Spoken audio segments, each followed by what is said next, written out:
हमें इसलिए समझना जरूरी है कि इस कड़ी धूप में भी हम संत रविदास चौपाल क्यों लगा रहे हैं।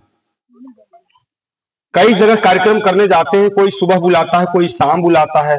इसके बावजूद कई जगह हम लोग दिन दोपहर में भी हम चले जाते हैं। क्यों जाना पड़ रहा है, इसको समझना बहुत ही जरूरी है। आप लोगों का 1 घंटा कीमती समय जो है हम लेंगे और हम बताने की कोशिश करेंगे कि आज आपके साथ क्या हो रहा है और हमें क्या करना है। मेरा नाम अनिल गौतम है और आपके बीच चकाई में मेरा आवास भी है।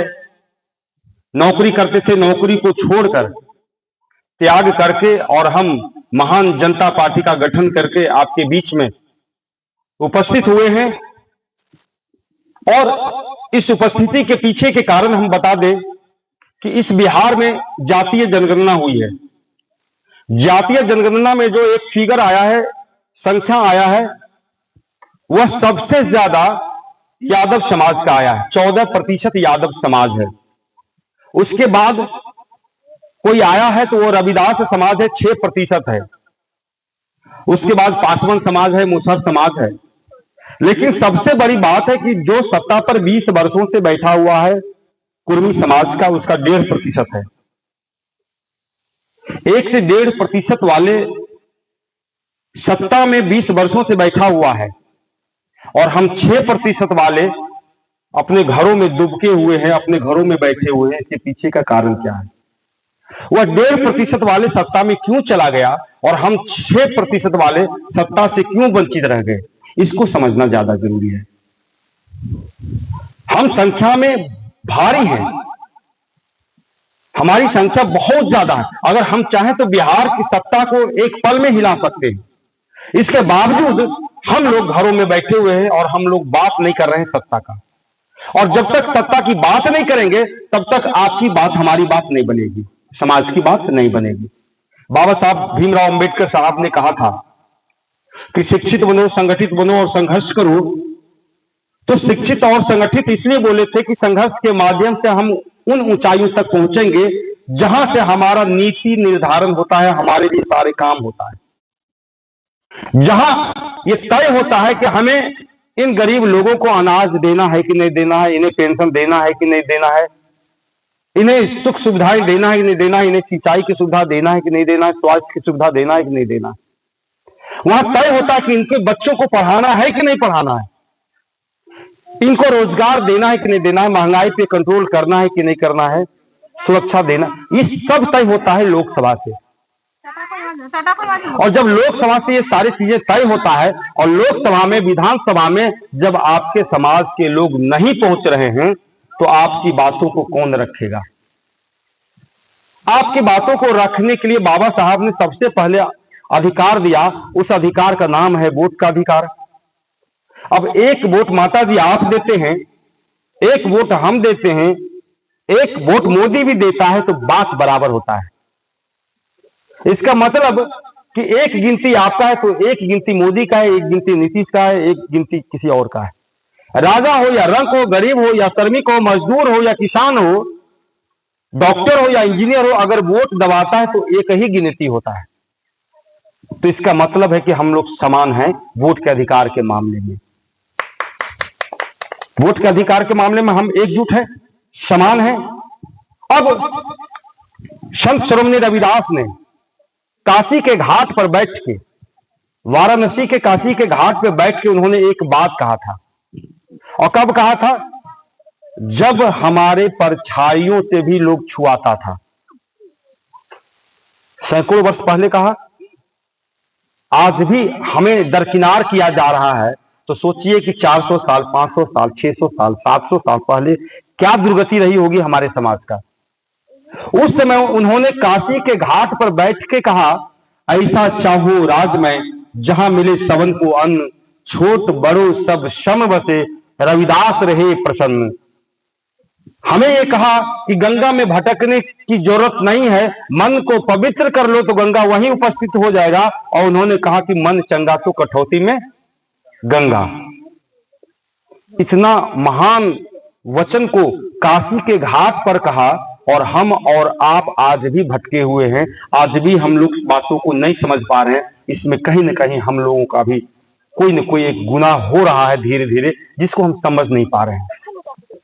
लोग हमें समझाने के लिए तैयार नहीं है, क्योंकि जैसे ही वो तैयारी करेगा आपको समझाने के लिए, तो आप सवाल करेंगे, और जो सवाल करेगा उसके लिए सरकार ने क्या व्यवस्था किया है कि आपके क्षेत्र में एक भी उद्योग नहीं लगाया है, रोजगार नहीं दिया है।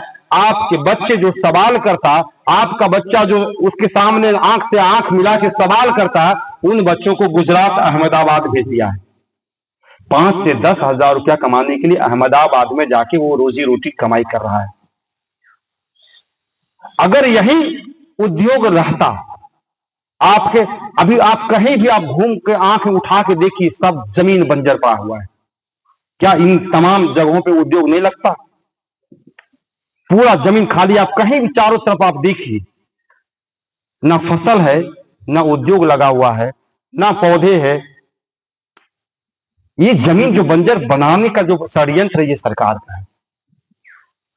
अगर उद्योग बन जाता, आपका बच्चा यहां घर में बच्चों के साथ में रहता, वहां जाके नौकरी करता, पैसा कमाई करके आता, आपके बच्चों को पढ़ाता लिखाता, अच्छे से रखता, उसके बाद वोट का जब समय आता, कोई नेता आपके बीच में आता, फिर वो बच्चा आंख से आंख मिला के कहता कि आप हमारे गांव के नाला क्यों नहीं बनवाए, आप हमारे खेतों में सिंचाई की सुविधा क्यों नहीं की है, आपके डॉक्टर हमारा सही इलाज क्यों नहीं करता है, हमारे बच्चों के लिए रोजगार की व्यवस्था क्या है, स्कूल में हमारे बच्चों की पढ़ाई नहीं होती है, उच्च शिक्षा में आपने सारे छात्रवृत्तियों को खत्म कर दिया है, हमारे लिए आप क्या व्यवस्था किए हैं जो आज आप वोट मांगने के लिए आए। ये सवाल करता, जो सवाल आप और हम नहीं कर रहे। जो लड़का सवाल करता, जो युवा ताकत सवाल करता, उसको तो गुजरात और सूरत और आंध्र प्रदेश और बंबई और महाराष्ट्र कमाने के लिए भेज दिया है। बच गए बूढ़े और बुजुर्ग और माताएं, अब यहाँ आके पैर छू छू के माता जी हमको एक बार मौका दीजिए, हाथ जोड़ता है और कहता है एक बार सेवा कर मौका दीजिए, हमको वोट दीजिए, हम आपके लिए बहुत सारा काम करेंगे, ये करेंगे वो करेंगे। हम लोग भावुक हो जाते हैं और हमें वोट का अधिकार जो बाबा साहब ने दिया है हम उसे दे देते हैं। और जीतने के बाद जब मुखिया हो, सरपंच हो, समिति हो और जिला परिषद हो, एमएलए हो, एमपी हो, जिसे आप वोट देते हैं, वो जब जीतता है उसके बाद जब काम की बारी आता है तो हम लोग क्या करने जाते हैं, मुखिया जी प्रणाम, हमारे गांव का नाला बना दीजिए ना, हमारे स्कूल में बच्चा को पढ़ाई करवा दीजिए ना, बिजली कट गया है ट्रांसफार्मर लगवा दीजिए ना। अब हम हाथ जोड़ते हैं, और जो मुखिया हाथ जोड़ के आपके पास आया था वो आदमी हाथ इस तरीके से टाइट किए हुए है, क्या वो आज आपको प्रणाम कर रहा है? क्या एमएलए एमपी आपको प्रणाम करता है?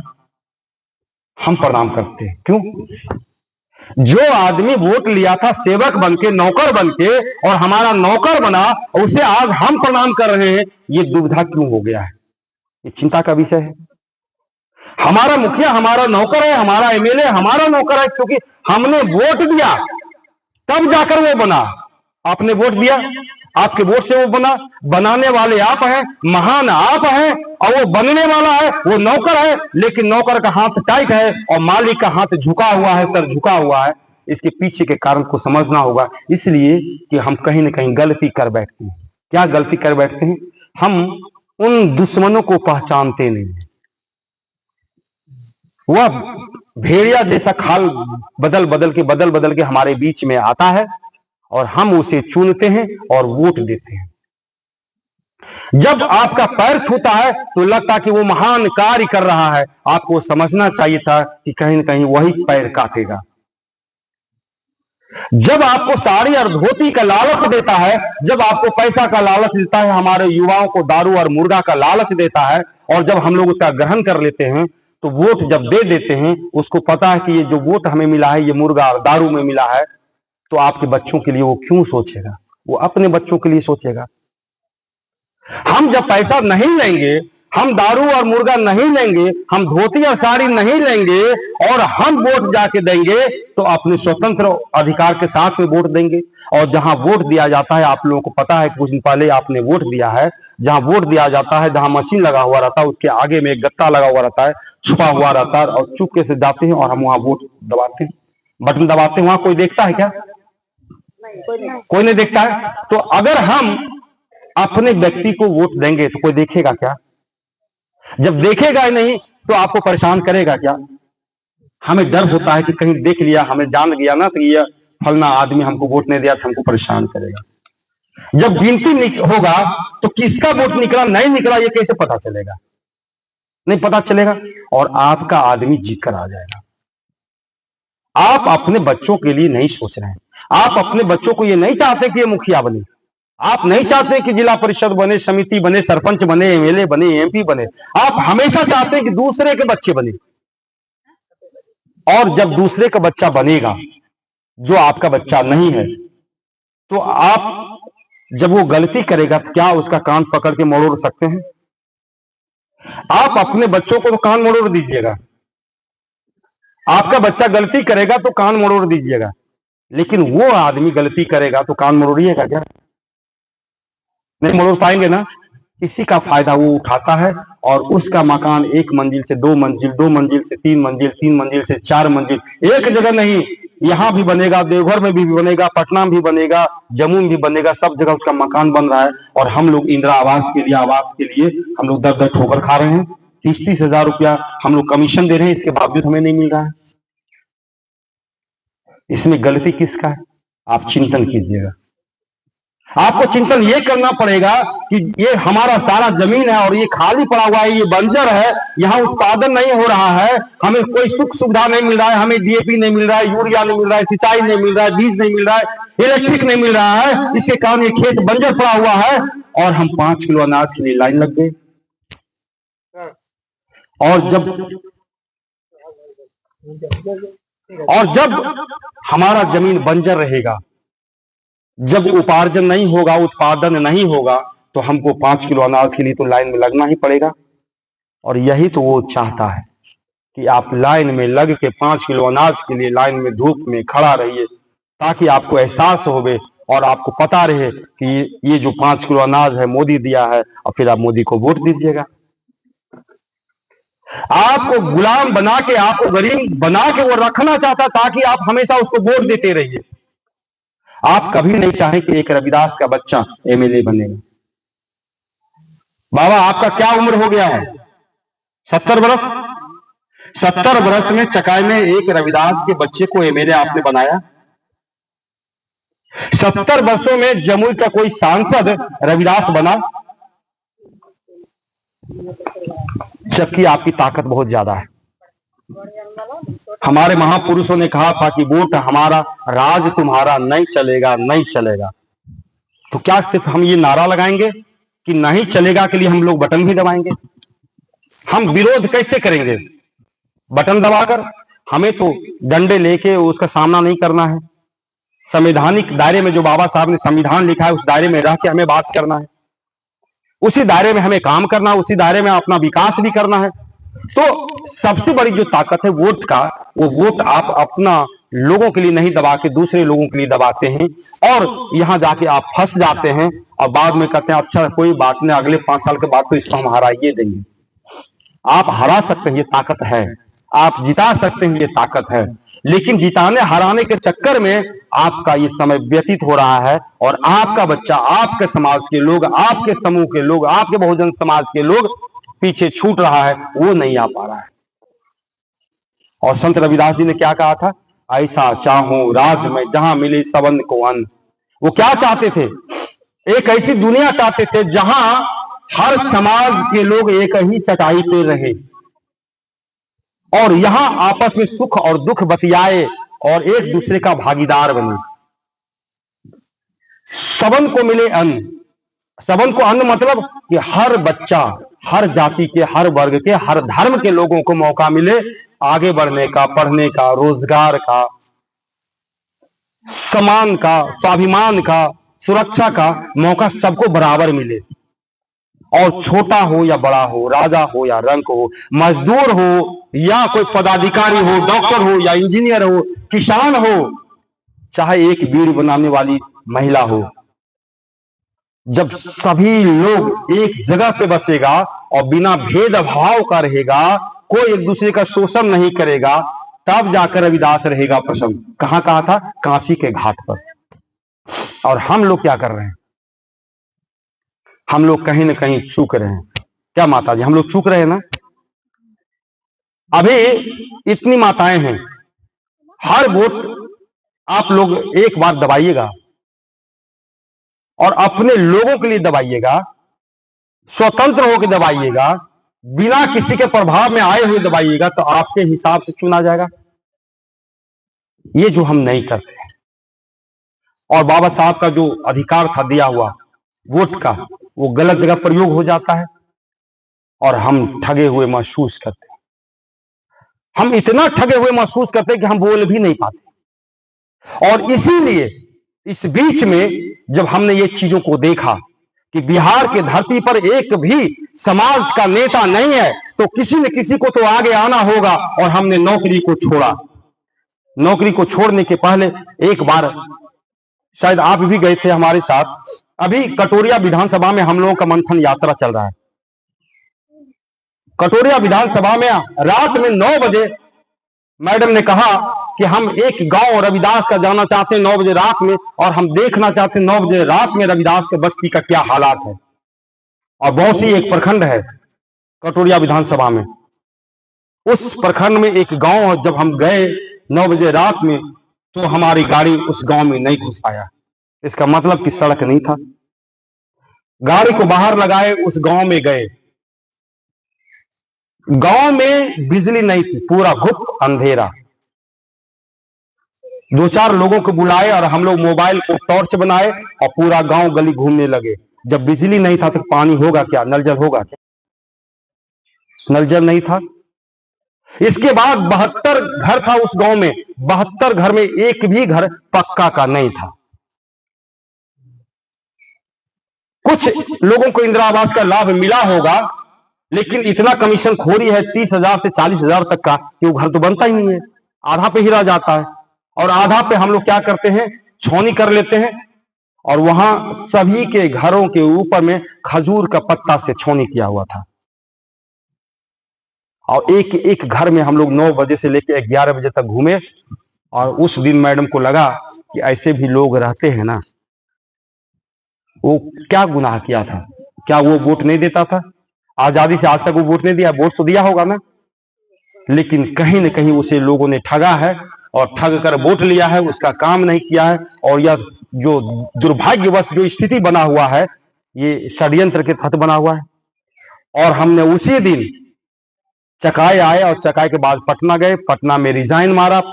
पटना में रिजाइन मारने के बाद में हम दिल्ली गए और दिल्ली में महान जनता पार्टी का गठन किया। और गठन करने के बाद आए और आपके बीच में संत रविदास चौपाल के नाम से, महान जनता चौपाल के नाम से विभिन्न कार्यक्रमों के माध्यम से हम समाज से जुड़ रहे हैं और उनको देख रहे हैं, समझ रहे हैं और आपकी समस्याओं को भी जानने और समझने की कोशिश कर रहे हैं। अगर हम आपके बीच में नहीं आते तो अभी जो स्थिति हम आपके गांव का देखेंगे, ये पता चलता क्या? ये तो पता तब चलता है जब उस धरातल पे उतरिएगा। आज कितना अच्छा लग रहा है कि कम से कम इस प्रकार से हम लोग बैठ के एक संत रविदास चौपाल का आयोजन कर रहे हैं। अब हम एक उदाहरण देते हैं कि माता जी, एक तरफ सांप है, इस उदाहरण से आपको समझना है। एक इधर सांप है जिसका नाम है नागनाथ, एक इधर सांप है और जिसका नाम है करैत। आपको पता है कि नाग भी काटेगा तो मर जाएंगे, करैत भी काटेगा तो मर जाएंगे। और आपको चुनना है कि दोनों में, यही सी दोनों में से किसी को एक को चुनना है। आप किसको चुनिएगा? चुनना तो पड़ेगा ना। जैसे हम लोग वोट में कोई आता है और हम लोग चुनते हैं, अगर इधर नाग है और इधर करैत है, किसको चुनिएगा? किसको चुनिएगा? आप लोग बताइए भैया जी। मरने वाला है और इसके बावजूद कोई विकल्प नहीं है तो भी चुनना है। तो आप और हम गलती क्या करते हैं कि नाग काटेगा ना तो तुरंत मर जाएंगे, करैत काटेगा ना तो 5 मिनट के बाद मरेंगे। तो ऐसा करो, हम करैत को चुन देते हैं। और हम लोग करैत को चुन देते हैं और 5 मिनट के बाद मरते हैं। कहने का मतलब ये है कि जब विधानसभा का चुनाव होता है, लोकसभा का चुनाव होता है, दो ही आदमी आके खड़ा होता है और हमको दोनों नहीं पसंद है और दोनों ही विकल्प बना हुआ है। अब चाहे इधर वोट दीजिए, चाहे उधर वोट दीजिए, इधर मोदी को वोट दीजिए, चाहे इधर तेजस्वी को वोट दीजिए, दो ही विकल्प हमको वोट देना मजबूरी है। अब किधर देंगे? एक सीधे संविधान को बदलेगा, एक धीरे धीरे संविधान को बदलेगा। तो लगता है धीरे धीरे वाले को दे दो और हम लोग दे देते हैं। अगर इस बीच में विकल्प को चुनना हो तब कैसे क्या करना होगा? यहां सांप है, यहां भी सांप है और हमें विकल्प बनाना है, तो किसको बनाना पड़ेगा? क्या फिर से एक सांप को खड़ा कर देना पड़ेगा? क्या फिर से एक और नया सांप को लाना पड़ेगा क्या? तब नया सांप को नहीं लाना पड़ेगा। इधर नागनाथ है, इधर करैतनाथ है और हमको एक नेवला को पकड़ के ला के बीच में खड़ा कर देना है। जैसे ही नेवला को देखेगा, नागनाथ भी मैदान छोड़ के भागेगा, करैत भी भागेगा। और आपको पता है कि नागनाथ और करैतनाथ जब भागेगा तो नेवला आपको नुकसान नहीं देता। नेवला कभी किसी इंसान को काटा है क्या? तो आपको नेवला को खड़ा करना है और नेवला को जिताना है, ताकि नागनाथ भी साफ, करैतनाथ भी साफ और नेवला आपको नुकसान ही नहीं देगा। एक विकल्प बन गया है, वही नेवला महान जनता पार्टी बन के आपके बीच में आ जाई है कि आपको मौका मिल रहा है। पहले कहते थे कि आप किसको चुनेंगे, अब आपके बीच में महान जनता पार्टी एमजेपी आ गया। समाज का पार्टी है, दलितों का पार्टी है, बहुजन समाज के लोगों का पार्टी है, गरीब गुरुआ की पार्टी है और यही चकाई के लोग मिलके एक लोग मिलके बनाया है। तो एक मौका मिल गया। हम जो गलतियां करते आए हैं उस गलतियों में हम लोग कहते थे कि कोई आदमी तो नहीं है अपना। अब आपका आदमी भी आ गया है, लेकिन आपको हर हाल में एक बात को सोचना होगा, एकजुट होना होगा और थोड़ा सा काम करना पड़ेगा। जो बाबा साहब ने कहा था थोड़ा सा संघर्ष करो। बाबा साहब उस समय संघर्ष कर रहे थे जिस समय छुआछूत चरम पर था।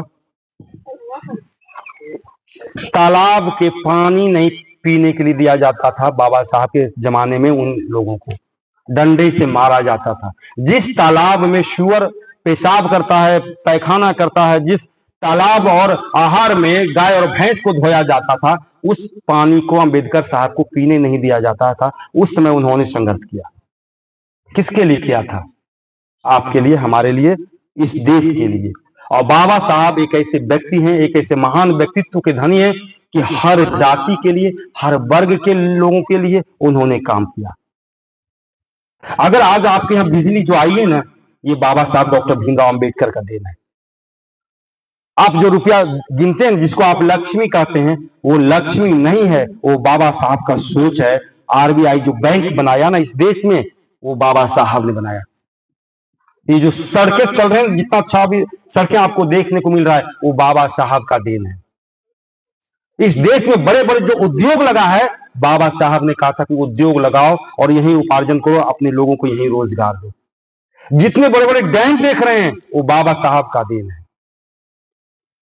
आज जो सारी सुख सुविधाएं जो आपको मिल रहा है, उस सारी सुविधाओं के पीछे जो ताकत लगी हुई है, बाबा साहब का लगा हुआ है। और उन बाबा साहब को हम लोग क्या करते हैं? बात ही नहीं मानते हैं। बाबा साहब का तस्वीर आपने माता जी देखा ना, बाबा साहब का हाथ ऐसे है ना। जरा सा हम चाहेंगे कि आप लोग हाथ थोड़ा ऐसा कीजिए तो बाबा साहब बनिए, तो कैसा लगता है? हाथ ऐसा कीजिए बहन जी, थोड़ा सा ऐसे कीजिए। हाँ, बाबा साहब जैसे किए थे ना। माताओं का फोटो लीजिए जो बाबा साहब बनना चाह रहे हैं, देखिए। और कुछ बनना ही नहीं चाह रहे हैं, अभी भी नहीं बनना चाह रहे हैं, हाथ उठाइए ना, देखिए ना, थोड़ा सा उठा के देखिए ना, थोड़ा सा। अरे एक बार बाबा साहब बनिए ना, रखिए थोड़ा दूर। कहाँ हाथ गिरा रहे? दर्द कर रहा है? दर्द कर रहा है क्या? कितना देर रख सकते हैं इस तरीके से? हाँ, कितना देर? एक अंगुली जो दिखाते थे बाबा साहब, कितना देर आप इस तरह उठा के रख पाइएगा? 5 मिनट, 10 मिनट? देखिए बहन जी गिरा दी, दर्द करने लगा होगा हाथ, है ना। हम ये समझाने की कोशिश कर रहे हैं, माता जी हाथ पीछे कर लीजिए। हम ये समझाने की कोशिश कर रहे हैं कि बाबा साहब 70 वर्षों से, 77 वर्षों से, आजादी के आज तक बाबा साहब ऐसे हाथ उठा के जगह जगह पर मूर्ति हम लोग लगाए हुए हैं ना। और बाबा साहब इशारा कर रहे हैं कि जाओ संसद भवन जाओ, विधानसभा जाओ, यही बता रहे हैं ना। और हम लोग नहीं जा रहे हैं, तो बेशर्म तो हम लोग हैं जो हम लोग नहीं जा रहे हैं। हम लोग उनके संतान हैं। हम लोग ये नहीं कर सकते बाबा साहब एक बार हाथ आप नीचे कर लो, हमारा बच्चा चला गया लोकसभा। हम एक बार नहीं कर सकते हैं कि बाबा साहब आप हाथ नीचे कर लो, आपका जो मिशन था हमें उसने पूरा कर दिया, हमारे बच्चों ने मिलकर उसे पूरा कर दिया है, आप हाथ नीचे कर लो। विधानसभा में हमारा सभी बच्चा पहुंच गया है, हमारा सभी बच्चा आईएएस ऑफिसर बन गया है, कमिश्नर बन गया है, बड़े बड़े पदाधिकारी बन गया है, हमको सभी जगह भागीदारी मिल गया है, हमें मकान मिल गया है, हमें दुकान मिल गया है, हमें धन और संपत्ति मिल गया है, हम लोग खुशहाल जीवन जी रहे हैं। बाबा साहब आप हाथ तो नीचे कर लो, क्या हम ये नहीं कर सकते? लेकिन वो कहने के लिए पहले हमको संगठित होना होगा, कहने के लिए हमें सही लोगों को वोट देना होगा, सही लोगों को पहुंचाना होगा, और जब हमारे लोग पहुंचेगा तब बाबा साहब को हम लोग सच्चे रूप से श्रद्धांजलि दे पाएंगे, सच्चे रूप से उसे आत्मसात कर पाएंगे और सच्चे रूप से उसको नमन कर पाएंगे कि बाबा साहब ने हमारे लिए आपके लिए जो संघर्ष किया है वो आज सार्थक हो गया। उसी सोच के साथ में महान जनता पार्टी आपके बीच आई है। इसी सोच के साथ हमसे लोग पूछता है कि महान जनता पार्टी क्या करेगी, हम एक लाइन में बोलते हैं महान जनता पार्टी संत रविदास जी ने जो कहा था आज से 400 साल 500 साल पहले जो कहा था उसी बातों को करेगी। ऐसा चाहो राज में जहां मिले सबन को अन्न, सभी के अन्न की बात करेंगे, सभी के समान अवसर की बात करेंगे, बढ़ाने की बात करेंगे, उससे चरितार्थ करने की बात करेंगे। उस मिशन को लेकर हम घर से निकले हैं। हमारा कोई मिशन नहीं है, बाबा साहब का मिशन है, हमारे संतों का मिशन है, हमारे महापुरुषों का मिशन है, हमारे रविदास जी संतों के शिरोमणि है। एक उन्हीं का जो मिशन था, उन्हीं का बताए हुए रास्ते पे हम लोग चल रहे हैं। बस एक कदम हमको चलेंगे, एक कदम आप लोगों को भी चलना होगा। एक कदम हम चलेंगे, एक कदम आप लोगों को चलना होगा। जब दो कदम साथ साथ चलेंगे तो बात बन जाएगी। साइकिल का एक टायर खोल कर रख दीजिए और एक टायर पे कितना दूर जाइएगा? मोटरसाइकिल का एक चक्का खोल कर रख दीजिए, एक चक्का पे कहां तक जाइएगा? एक पैर हमारा कट जाए तो हम कौन सा रेस में भाग ले पाएंगे? हमारा दिमाग खराब हो जाए तो कौन सा हम सही बात बोल पाएंगे? तो इन तमाम चीजों को समझते हुए एकजुट होना है। अभी हम आए आपके गांव में, चरघरा गांव में, शायद इस गांव का नाम पहले चरघरा रखाया होगा, शायद 4 घर होगा शुरुआत में, तो चरघरा हुआ। आज तो 100 घर हो गया, 100 घरा रखिए नाम इसका, नहीं है ना, 100 घरा होगा। जैसे कल हम गए थे बदिया, हम बोले कि भाई 5 साल के लिए संकल्प लो, अब 5 साल में बदिया को बढ़िया गांव बना दो, ये बढ़िया गांव है। संघर्ष करना पड़ेगा और कुछ करने की जरूरत नहीं है, बस सजग होने की जरूरत है। लोग हमें ठगने जो आता है वो ठगी से हमें बचना है। जैसे अभी बारिश हो जाएगा, आप लोग क्या कीजिएगा? बैठे रहिएगा, उठ के चले जाइएगा। अभी अचानक बारिश आ जाए, क्या कीजिएगा? जाइएगा ना उठ के। क्यों? आपको पता है कि हम भीग जाएंगे तो हमारा तबीयत खराब हो जाएगा, हमें बचना है। अचानक कभी आंधी आ जाए इधर से तो हम लोग इधर मुंह कर लेते हैं कि शरीर मजबूत है, पीठ मजबूत है, थोड़ा सा आड़ लेगा, उसके बाद धीरे धीरे गांव के ओर भागते हैं। अगर धूप में निकलते हैं तो छाता लेकर निकलते हैं कि धूप से बचना है। तो जब ठगने के लिए आएगा तो हमें वहां तो सिर्फ बचना ही तो है, हमें समझना ही तो है कि ये करैत है या नाग है, इसे पहचानना ही तो है।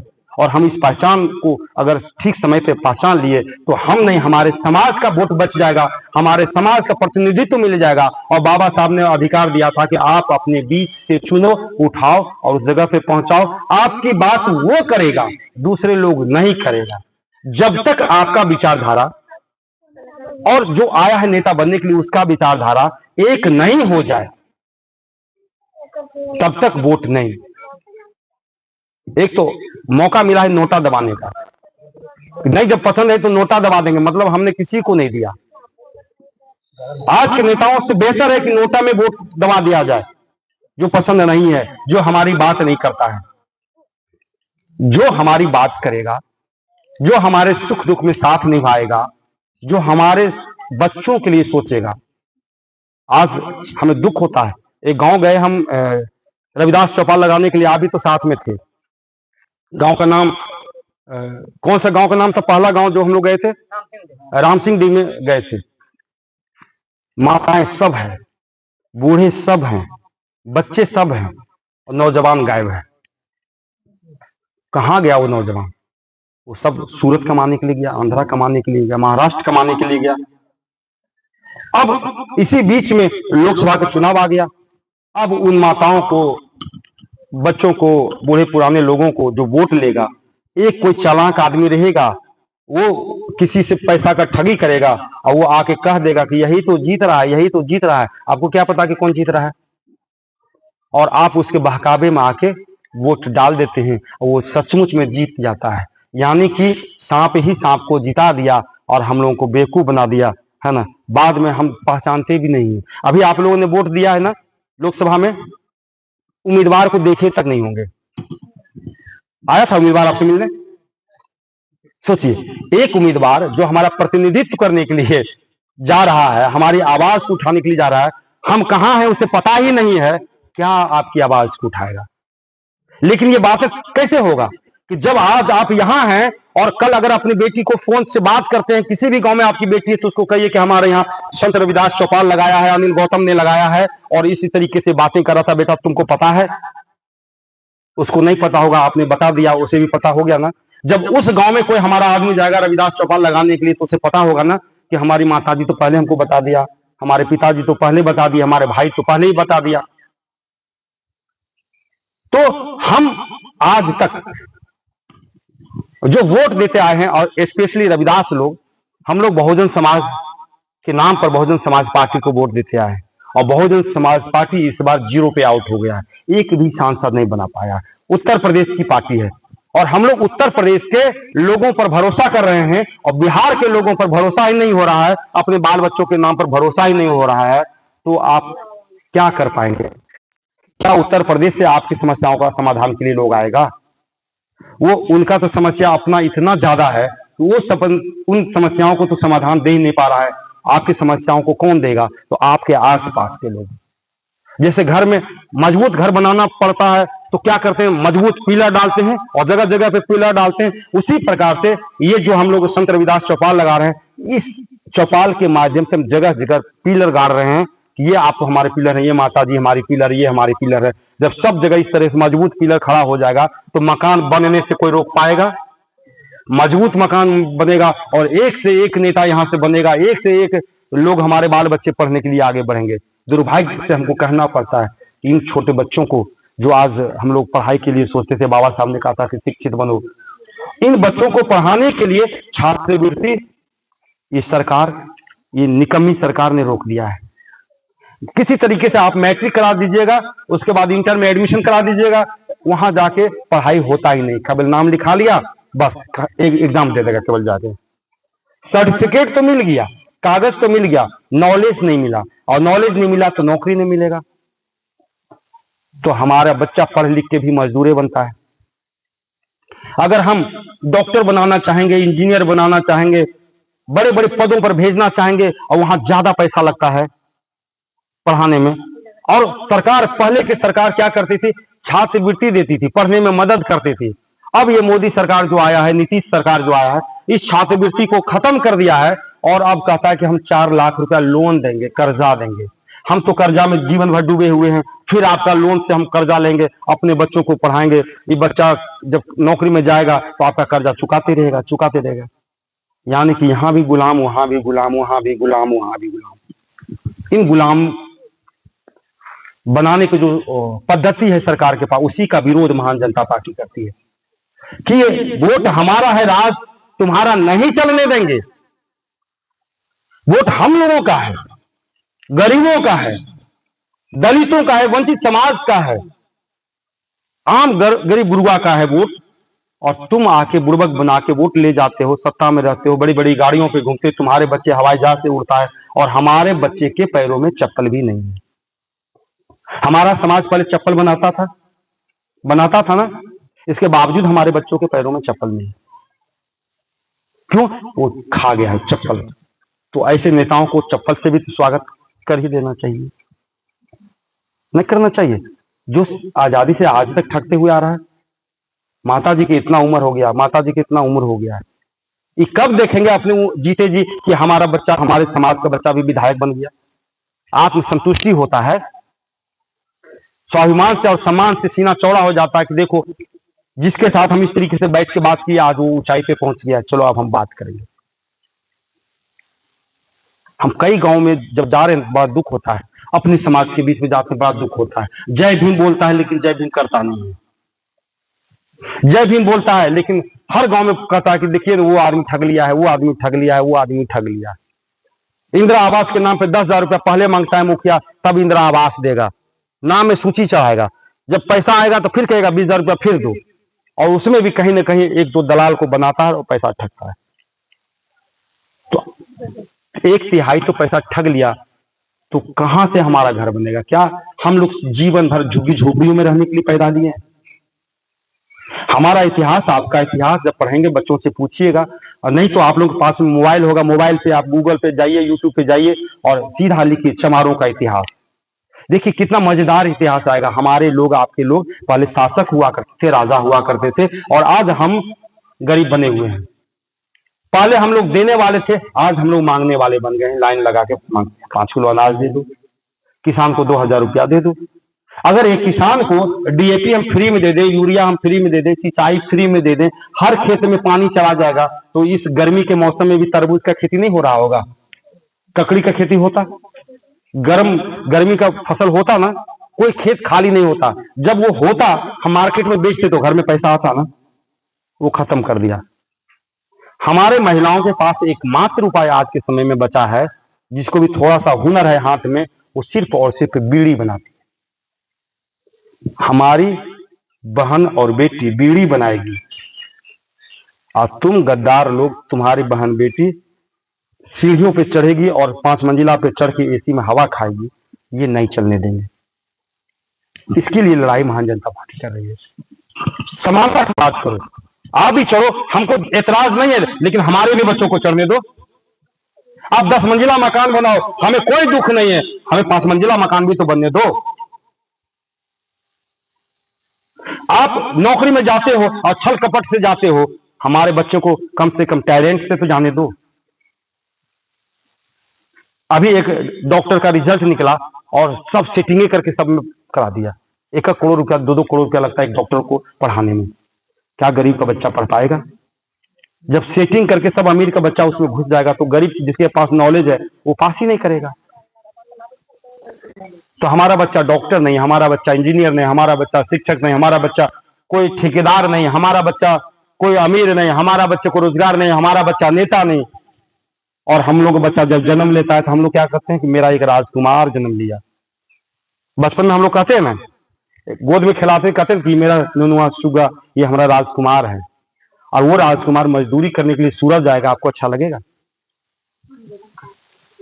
इसी विरोध के लिए, ये विरोध जताने के लिए महान जनता पार्टी हम लोग गांव में इस दोपहरी में घूम रहे हैं कि हमारे लोग सजग हो जाएंगे, आवाज उठेगा, और सत्ता की बारी जब आएगा तो अपने लोगों को चुनेंगे, उन लोगों को नकारेंगे जो हमें पसंद नहीं होता है। अरे हम तो गांव में देखते हैं, घर में देखते हैं, एक गोतनी दूसरी गोतनी को जब पसंद नहीं करता तो मुंह फेर लेती है। तो नेता हमारा कौन सा पसंद का है? क्या उससे मुंह नहीं फेर सकते हैं हम लोग? क्या जिसके साथ हमारा बच्चा अगर कुछ चीज मांगे और अगर उसे आप नहीं देते तो वो बच्चा रूठ जाता है, घर में कोने में जाके छुप जाता है, मां से भी नहीं बात करता है। तो क्या जो सरकार हमें वर्षों वर्षों से ठगते हुआ रहा है, क्या उससे हम नहीं रूठ सकते हैं? क्या रूठ सकते हैं कि नहीं?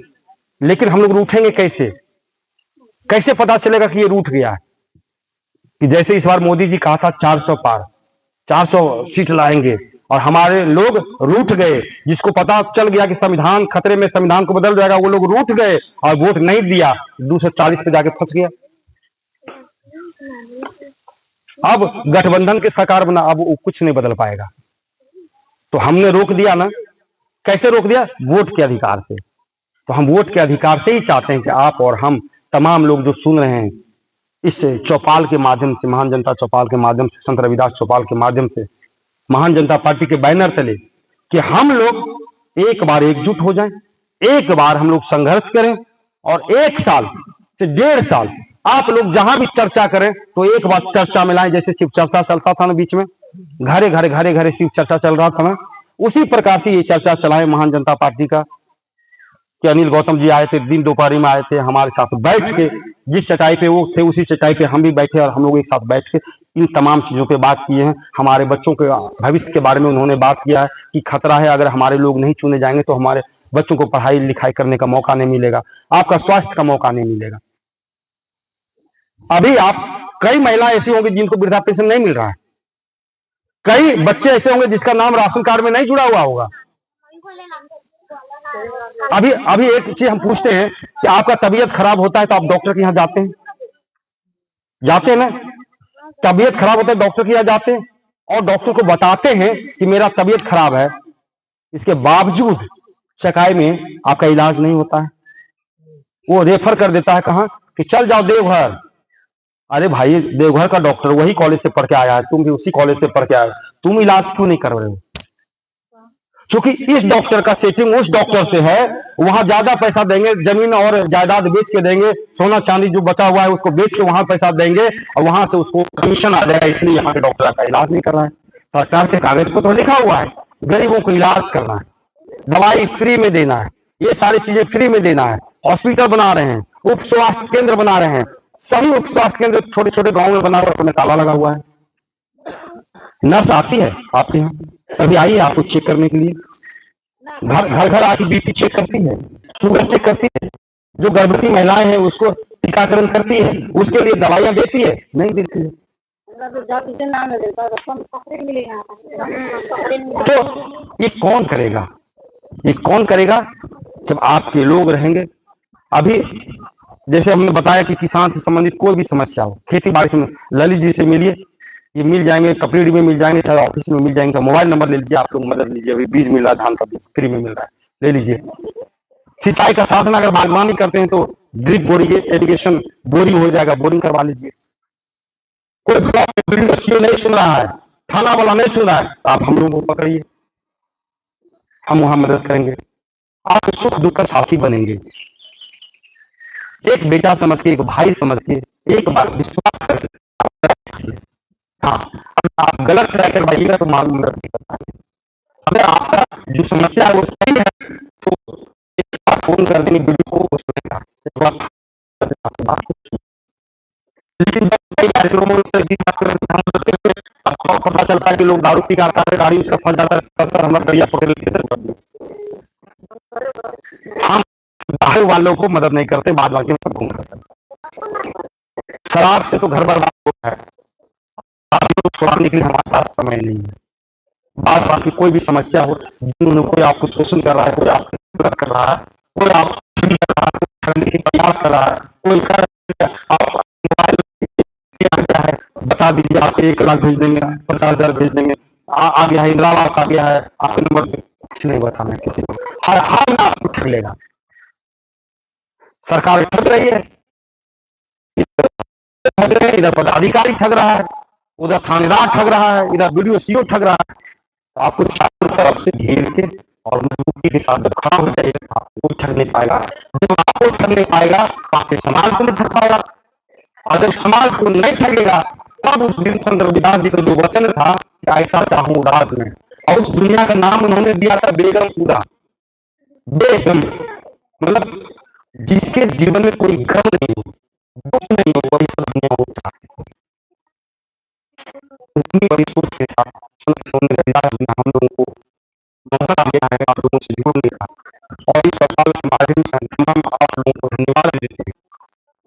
मौका मिला है महान जनता पार्टी से जुड़ने का, आप लोग जुड़िए, महिलाएं भी बहुत लगे हैं, आप मेरा सशक्तिकरण की बात कर रही है, आप लोग कहिए तो भैया आइए, हम महिलाओं को जुड़ा देंगे, आप कहिए भैया हम सबको सदस्य बना देंगे, और जो व्यक्ति आता है उसको कहिए आप नंबर हमको दीजिए, अगर कुछ समस्या होगा तो हम आपसे जुड़ेंगे। हमारा नंबर ले लीजिए और कीजिए, 24 घंटा में किसी भी समय और कीजिएगा, आपका फोन उठ जाएगा।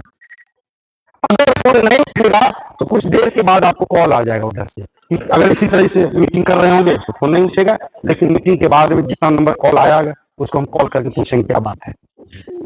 हम नहीं पूछेंगे, हमारे लोग पूछ लेंगे आपसे, उनको बताइए और समस्या से जुड़ के उसका समाधान कीजिए, तब जाके बात बनेगी, तब जाके काम होगा। हम तमाम माताओं बहनों से आग्रह करते हैं, निवेदन करते हैं कि सरकार जब तक आपके द्वार पर नहीं आ जाए तब तक आपको संघर्ष करना पड़ेगा। एमएलए जब तक आपके पास नहीं आ जाए, मुखिया नहीं आके पूछे कि आपका क्या समस्या है, तब तक आपको संघर्ष करना पड़ेगा। हम मुखिया को प्रणाम करते हैं, मुखिया जी प्रणाम, और मुखिया जी का अगर हाथ ऐसे नहीं उठता है तो उसको प्रणाम करना बंद कीजिए, वो अहंकारी मुखिया है। एक एमएलए को अगर आप प्रणाम कर रहे हैं वो आपको सम्मान में वो भी प्रणाम नहीं करे तो उसको प्रणाम करना बंद कीजिए। ये लोग अहंकारी लोग हैं, ये लोग जमींदार प्रवृत्ति के लोग हैं, ये शोषण करने वाले लोग हैं कि हाथ अगर उठे तो दोनों तरफ से उठे। अगर हम कहते हैं आत्मा और परमात्मा का मिलन हो और दोनों का हाथ अगर एक साथ उठ जाए तो हम समझते हैं मिलन हो गया, तभी ना भाईचारा कायम होगा। और हम आपको प्रणाम कर रहे हैं और आप जवाबे नहीं दे रहे, हम प्रणाम करेंगे। आप हमको प्रणाम कर रहे हैं और हम जवाबे नहीं देंगे तो आप हमको प्रणाम कीजिएगा, तो फिर हम मुखिया जी को प्रणाम काहे करेंगे? मुखिया जी तो कहा था कि हम नौकर बनने आए, सरपंच तो बोला था हम नौकर बनने आए, और मालिक उनके भाग गया और हर क्षेत्र में हर चीजों में ठगी कर रहा है बैठ के।